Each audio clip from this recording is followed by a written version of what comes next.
Wanita Prancis ini, seluruh tubuhnya mengalami kelumpuhan. Di hari ulang tahunnya ini, dia pun banyak mendapatkan kado. Dengan kelumpuhannya itu, Jack dan juga terpaksa harus duduk di kursi roda. Namun Dr. Sidat yang melihat itu ingin mengajukan kesepakatan dengan si Edwin. Sidat berjanji bahwa dalam waktu 2 bulan, dia bisa membuat Jacqueline berjalan kembali. Bila dia berhasil, Sidat ingin meminta satu permintaan kepada Edwin. Edwin itu harus menghentikan hobinya melukis di tubuh orang pakai pisau. Kalau Sidat gagal, Sidat bersedia menjadi pelayan Edwin seumur hidupnya. Mendengar itu, Edwin pun cuma tersenyum sinis.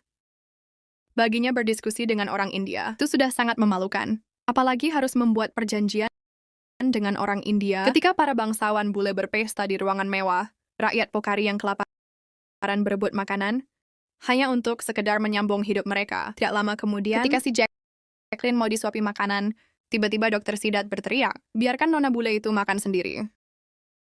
Dia punya 2 tangan, tapi kenapa tidak dipakai?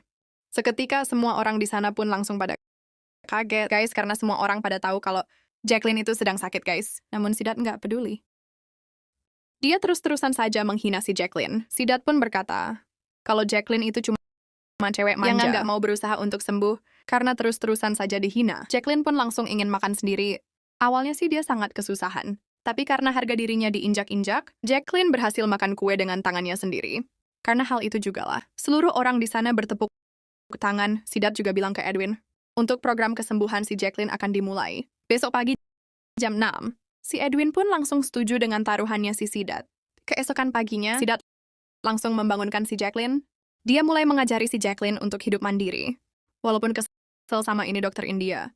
Tapi sedikit demi sedikit, Jacqueline mengalami perubahan. Dari cuma seorang putri yang sudah seperti mayat hidup, sekarang si Jacqueline sudah bisa menggerakkan tubuhnya. Lalu lama-kelamaan akhirnya, Jacqueline pun bisa berjalan seperti dahulu kala. Sikap Jacqueline juga berubah kepada Dr. Sidat. Jacqueline pun menjadi respect sama itu dokter India. Namun tiba-tiba diperlihatkan si Edwin yang menembakkan senapannya. Tapi tiba-tiba film yang diputar si Aga pun selesai. Anehnya pas nonton film tadi, tanpa sadar Aga menggambar sebuah lukisan. Aga menjadi bingung, kapan dia menggambarnya, dan siapa sosok di gambar itu.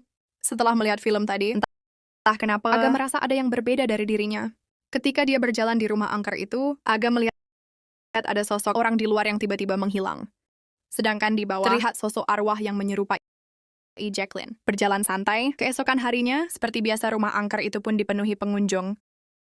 Tapi ada pasangan yang tidak modal, pengen curi-curi kesempatan. Buat sekedar papa. Pip di tempat seram ini Kumar yang udah kebelet. Ngajak pacarnya buat tanam ubi di bawah piramida. Tapi setelah itu, Yayu pun berteriak-teriak. Karena pacarnya itu tiba-tiba menghilang. Gara-gara hilangnya si Kumar. Rumah hantu itu pun menjadi viral. Sialnya lagi Kumar itu adiknya dari pejabat Pocari. Alhasil rumah hantu itu pun disegel. Sampai Kumar ditemukan kembali.